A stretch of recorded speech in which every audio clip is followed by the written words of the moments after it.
കാവൽ മാലാഖമാർ ശരിക്കും ഉണ്ടോ? ഇനി കാവൽ മാലാഖമാർ നമ്മളെങ്ങനെയാണ് സഹായിക്കുന്നത് എന്നൊക്കെ നമുക്ക് സംശയം ഉണ്ടാവും.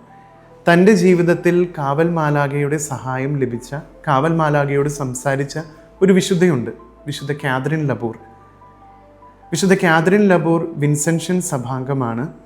ഒരു ദിവസം വിശ്രമിച്ചു കൊണ്ടിരുന്ന കാതറിൻ ലബൂറിനെ കാവൽ മാലാഖ പ്രത്യക്ഷപ്പെട്ട് പ്രാർത്ഥിക്കുവാനായിട്ട് എണീപ്പിച്ചു. കുറേ നാളുകൾ ഇങ്ങനെ തുടർന്നു. ഒരു ദിവസം അവരുടെ ധ്യാനത്തോട് അനുബന്ധിച്ചുള്ള ഒരു പ്രത്യേക ദിവസം കാവൽ മാലാഖ വിശുദ്ധ കാതറിൻ ലബൂറിന് പ്രത്യക്ഷപ്പെട്ടിട്ട് പറഞ്ഞു, നീ ചാപ്പലിലേക്ക് പോകുക, അവിടെ നിനക്ക് വേണ്ടി മാതാവ് കാത്തിരിക്കുന്നുവെന്ന്.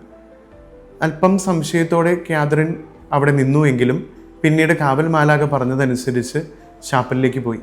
ചാപ്പലിൽ ചെന്നപ്പോൾ അത്ഭുതകരമായി മാതാവിൻ്റെ ഒരു ദർശനം കാതറിൻ ലബൂറിന് ലഭിക്കുകയാണ്. അങ്ങനെയാണ് നമ്മൾ ഇന്ന് കാണുന്ന അത്ഭുത കാശുരൂപം അല്ലെങ്കിൽ മിറാക്കുലസ് മെഡലിൻ്റെ ഉത്ഭവം. സ്നേഹമുള്ളവരെ, നമുക്കും ഓരോ കാവൽ മാലാഖയുണ്ട്. നമ്മുടെ ജീവിതത്തിൽ നമുക്ക് കാവൽ മാലാഖയോട് പ്രത്യേകമായി പ്രാർത്ഥിക്കാം. കാവൽ മാലാഖ എങ്ങനെ പ്രാർത്ഥിക്കണമെന്നും എപ്പോൾ പ്രാർത്ഥിക്കണമെന്നൊക്കെ നമ്മളെപ്പോഴും പ്രചോദിപ്പിച്ചു കൊണ്ടിരിക്കും.